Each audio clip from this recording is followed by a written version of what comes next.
The truth about Goku versus Saitama. Who would win? Or Saitama. I don't know how to say it, guys. I have no idea who this person is. Something from something called One Punch? I'm not sure. I got a lot to learn. Here we go. One of the most heavily debated topics of all time is the matchup between the man with the power of a god versus the mortal with the form the gods cannot reach. Whom I am starting to learn about. If you want to catch up on me learning about Dragon Ball, go ahead and subscribe. I have tons of videos. Both of these characters are regarded as the pinnacle of strength. But what would happen if an unstoppable force clashes with an immovable object? Guys, after I watch this, tell me if you want me to watch something on Superman and Saitama. What was his name? He just said it. I've already forgotten what it was. Saitama. And I don't know anything about him. I only learned about who he is because of other videos, people mentioning him. So who would win, Son Goku versus the One Punch Man? Definitely put it in the comments which one you think would be a better match against Superman. Saitama, a human who gains the power of a god and has the ability to defeat all of his opponents in one punch. Saitama's character is described as being an endgame protagonist placed at the beginning of the series. How is that entertaining? He has the ability to beat all of his enemies in one punch. So does that mean that, like, anytime a foe comes, he instantly just punches him and boom? Like, what's the arc there? Is it a whole lot of him trying to convince people, don't make me fight you? Like, how does that go? Saitama was able to break his limiter by following this near impossible training regimen: 100 push-ups, 100 sit-ups, 100 squats, and a 10-kilometer run. I gotta write this down, guys. If that's all it takes to turn into One Punch Man, I'm down. Every single day for 3 years straight. As a result, the limit that was placed on all beings was broken, allowing Saitama's strength to grow without an end in sight. With this power in his hands, Saitama cannot lose. But among the stars, there's another being who's... I'm a little confused. So, is it some sort of godly intervention, or was it just that he just kept doing that every day? Because that's really not that much if you think about it. But I didn't remember what the kilometer part was. Become bored fighting weak opponents and wants a challenge. Boros, an alien from space known as the dominator of the universe. Oh, so does Saitama like fighting like Goku? He's not like Superman where he tries to avoid it. Has his targets locked on Earth, coming for one man. Boros and Saitama are face to face, and now it's time to see who's the strongest. Boros comments on Saitama's power, saying he has immeasurable strength, and Saitama at this point in the series has defeated every single monster with a single punch. However, Boros is... Guys, how is that? I'm not necessarily saying how is that entertaining, okay? But I am, like, curious. How is that a type of thing that provides you enough entertainment to watch? You know what I'm saying? Like, it's not just like, boom, it's over next episode. Like, I'm so confused. Different. Saitama punches Boros and he's able to survive, shattering Boros' armor that was limiting his immense power. Boros kicks Saitama to the moon, and Saitama performs his best feat of the series as he's able to jump from the moon to the Earth. Okay, and please clarify. I think I missed something when he was describing how he got this way. This is from push-ups? Is that... Was there God intervention, you know, deity intervention? Like, how did that work? I was not even aware of what I was supposed to be listening for when he was talking about that. Which will require him to be moving about 299,792 kilometers per second, or the speed of light. Boros decides it's time to finish this, and Saitama couldn't agree more, as Boros charges up his most powerful attack called the Collapsing Star Roaring Cannon, which he states his blast can destroy the entirety of the planet's surface. So is this a manga and an anime, both? Saitama finally showing us a glimpse of his strength as he uses his Serious Punch. The shockwave from Saitama's punch alone was enough to obliterate Boros' Collapsing Star Roaring Cannon and even split the Earth's atmosphere. Boros states that Saitama... What? That is catastrophic damage, guys. Roaring Cannon and even split the Earth's atmosphere. Like, that... The amount of sound wave from something like that would be enough to just, like, blow the hearing out of every single organism that was in that path. Boros states that Saitama was still holding back, and now Saitama is once again alone in the universe as the strongest in existence. Saitama ends up fighting against... Can he beat Superman? Like, it sounds like he is just extremely powerful. Now, I'm not saying Superman's not, but I don't think we've even gotten into it yet. Like, that's what I'm getting right now. Garo, a human whose goal is to become a monster himself, and his passion to achieve this goal literally allows him to do it, falling to the darkness of his desires, and becomes Monster Garo. Garo, in his fight with Platinum Sperm, is able to fight so fast that their movement Platinum what? becomes Monster Garo. Garo, in his fight with Platinum Sperm, is able to Did he say Platinum Sperm? I have to put the captions on real quick, guys. his desires and becomes Monster Garo. Garo, in his fight with Platinum Sperm, is able to It does say Platinum Sperm. What? What? And he's not even platinum. He's purple. Like, what? Is that his name? Is this just something that both the captions and me is hearing improperly? And it is not Platinum Sperm, because that's what I'm seeing and that's what I'm hearing. fight so fast that their movements are happening within fractions of a second, with their speed sure, being counted 200 times faster than light. Garo is able to arrive in the presence of God, the creator of all things and the controller of all of time and space. God offers him some of his power, and all Garo has to do is take his hand. Garo declines and slaps his hand out of the way, but even that slight touch between God and monster produces something terrifying. When Garo arrives back down on Earth, why did he even offer if he's going to be something horrible? he's not a monster anymore. He's a god. Garo defeats all of the heroes, and Saitama arrives on the battlefield just in time to see Garo punch a hole through Genos' core. Now we finally see why Saitama holds back. Holding I like the way he says Saitama. his friend's core in his hand, the only thing Saitama can think about now is, If I can't pronounce this name properly after this video, guys, I'm cooked. Like, he said it a million times. Saitama. serious punch. Saitama attacks Garo with his most powerful punch, and if it lands, Garo will be erased from existence. Garo decides the only way to match Saitama's power is to match Saitama's power. Garo copies The only way to match Saitama's power is to match Saitama's power. Is that what I heard? to match Saitama's power is to match Saitama's power. Guys, this video is not comedy, but it has me laughing my head off. Like, is this on purpose? Garo copies Saitama's strength and winds up his own serious punch, with Blast sensing the energy they're about to release and states that they're going to destroy the planet. When their clash connects in space, it launches Garo and Saitama into deep space, landing them on one of Jupiter's moons. Okay, Saitama is definitely powerful. But in the opposite direction, they left a hole in space. So does he spar and stuff and just like avoid attacks until he has the moment to do the one punch? Is that maybe how the battles are exciting to watch? This punch was labeled Serious Punch Squared, and seeing as they were able to destroy all the I can't. This punch was labeled Serious Punch Square. stars within this radius, and using inverse square law, we can see that this punch generated multi-galaxy levels of power. Saitama is now using his full power and begins throwing Garo around the moon as he grabs subspace gates and rips off the moon's surface using Serious Table Flip. We get a look at how Saitama's strength actually works, as it's shown on a graph in comparison to Garo. We see that Looks like my YouTube graph. Saitama has finite jumps, however, there's no end. The manga confirms its exponential growth, meaning he continuously gets stronger without limit, rather than literal infinite mass punches. He grows so exponentially fast that Garo can't copy his strength, and Saitama catches one of Garo's punches, and what happens next? One punch. Saitama sneezes, and the force of his sneeze is powerful enough to destroy Jupiter. Garo kicks Saitama to the Okay, well, we don't know yet if he's powerful enough to beat Superman, because Superman sneezed away an entire galaxy. Of course, that was Silver Age stuff, and I'm not a huge Silver Age fan. I'm more of a Golden Age guy. But sun and tries to escape to Earth, but Saitama uses a serious fart and moves. Is this satire? Am I getting punked? Where's Ashton Kutcher? Like, what is happening? Is this really what happens? Or is he describing the way it was drawn? Like, what?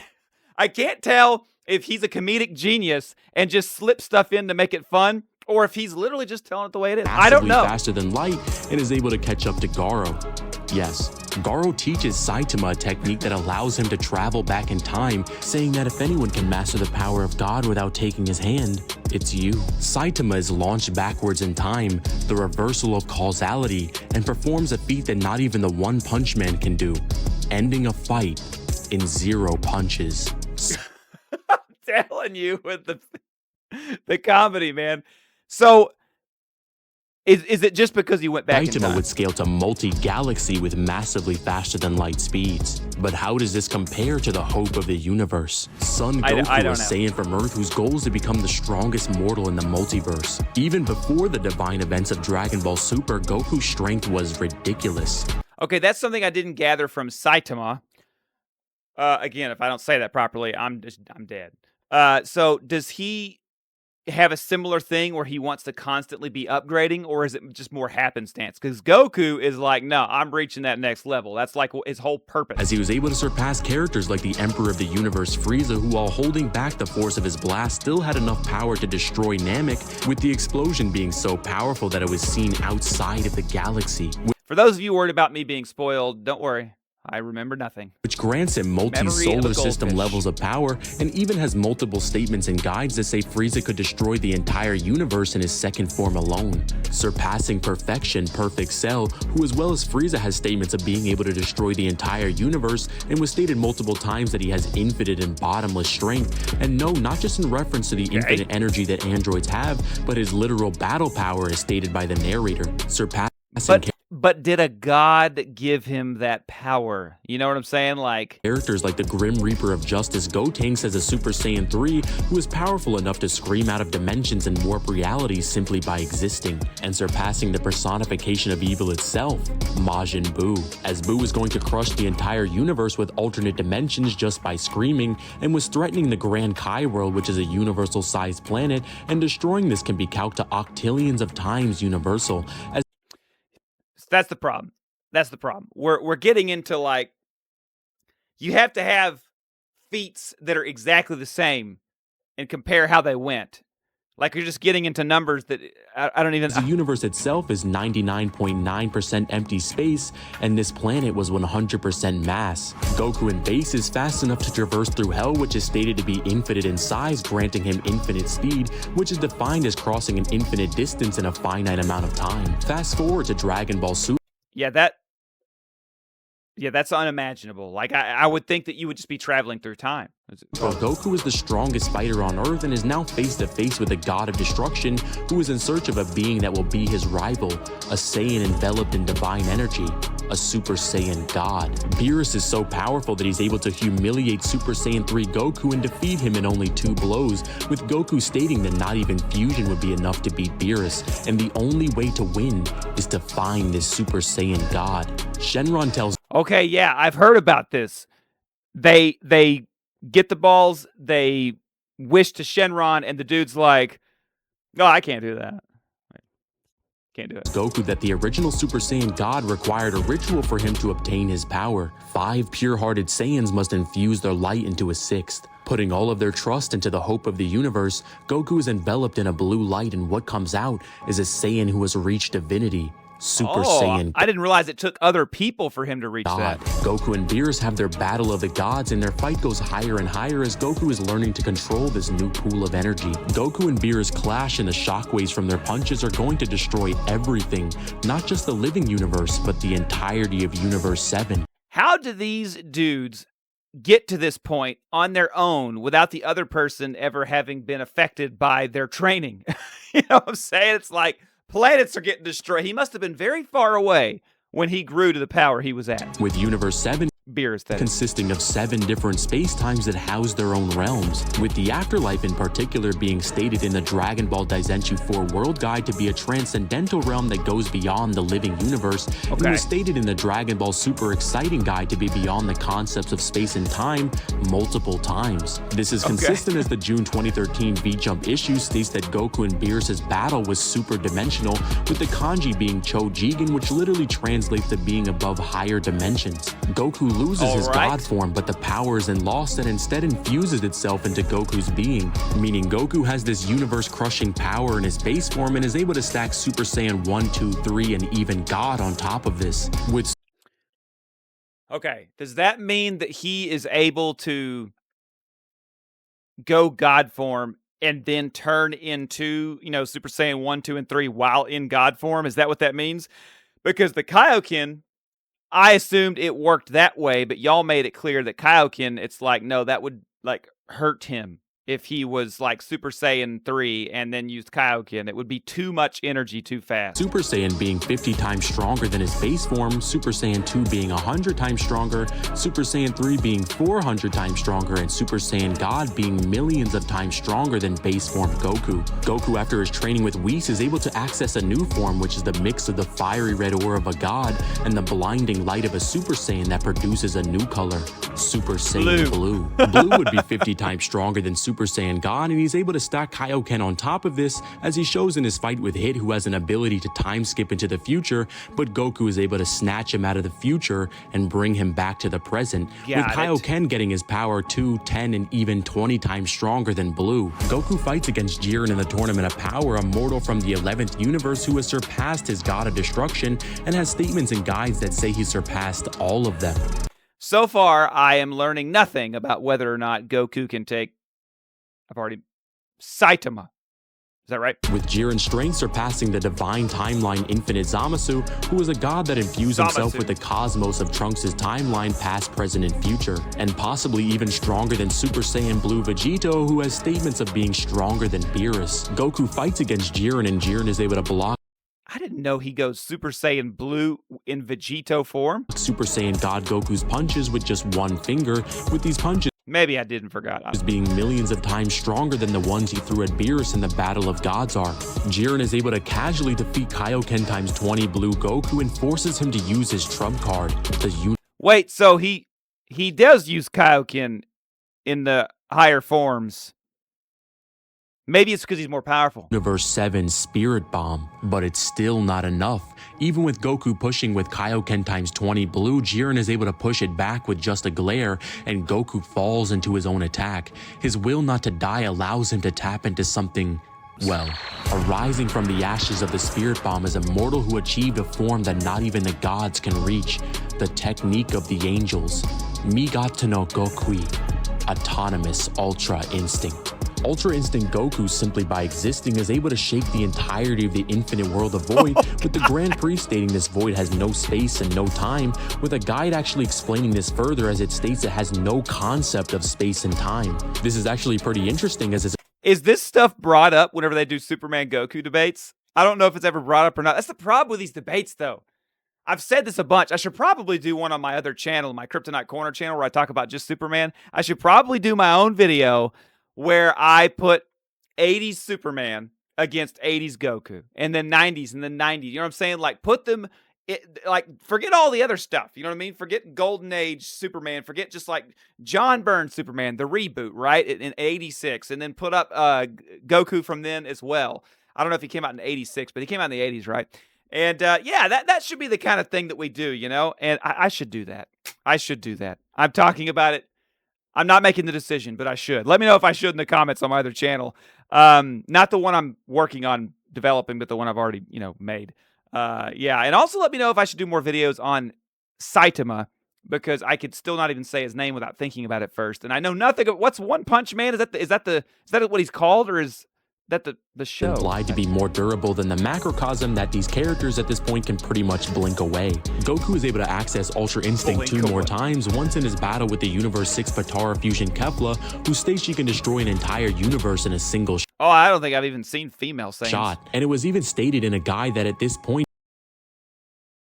Maybe I have, because I feel like somebody told me, how do you think they make more Saiyans? Beerus concedes that Goku's power has surpassed his own. Goku awakens Ultra Instinct for the last time and fights against Jiren, with Goku being so strong at this point in the tournament that his Kaioken times 20 Blue scales above God of Destruction Toppo, who with a single Destruction Blast was able to warp the reality of the entire Void. As Goku fights, his Ultra Instinct is progressing, getting... I just don't even see why punches are of use. in a power level that strong. You know what I'm saying? Sharper, hitting harder, dodging swifter, and it's progressing so much to the point that Goku even closes his eyes so that the only thing he feels is instinct. Jiren decides that this is it and fires his most powerful attack, saying it's over, but that's when Goku awakens something even more terrifying, making all of the gods stand up in admiration. As Goku is enveloped in a divine angelic glow, he flicks away Jiren's attack and sends him flying before he even knew what hit him. Standing atop the stage is complete in all its majesty, the mortal above gods, mastered Ultra Instinct Goku. That means nothing to me at this point. I'm going to have to watch that stuff to really understand it, but I could tell, this is the first video I've ever seen where I really think it's been illustrated to me well, just how powerful Goku gets. It's insane, which tells me he's probably going to vote for Goku at the end of this, but I also watched a video with him and Superman and Goku. I think he has a Goku lean. I haven't watched a bunch of his videos, but that's the way it feels. Goku in the state of mastery is able to I don't know if I completely can destroy trust it. Jiren, with Jiren also breaking through his limits as both warriors are fighting. Let me know if you think he has a Goku lean. For the sake of their universe, for the sake of all of them. Goku is able to defeat Jiren and stands alone as the mortal who surpassed the gods in only 45 minutes. Goku scales the complex multi to outer versal with infinite to irrelevant speed. To be honest with you guys, I probably could have ended this video after I talked about Cell, because this fight isn't close at all. The fact that this is still a debate is crazy to me, with most arguments for Saitama winning is that he can grab hyperspace gates, which would grant him 5th dimensional strength. However, that's just not the case, as the official translation translates to subspace, which is like a pocket dimension, and realistically, it sounds like he's leaning towards Goku. I'm telling you, let me know if you think he does that all the time. Grabbing this scales nowhere, as he's grabbing the gate and not the literal space itself. This is known as non-physical interaction, and even if he was 5th dimensional, it still wouldn't matter. Another argument is that Saitama has immeasurable speed because he was able to reverse causality, which, no. This zero punch move is a technique that was taught by Garo that allows him to time travel, and Saitama confirms this himself by saying that Garo's martial arts are amazing while going back in time, and to put the nail in the head, he completely forgot how to use the technique when he merged with his past self. And oh no.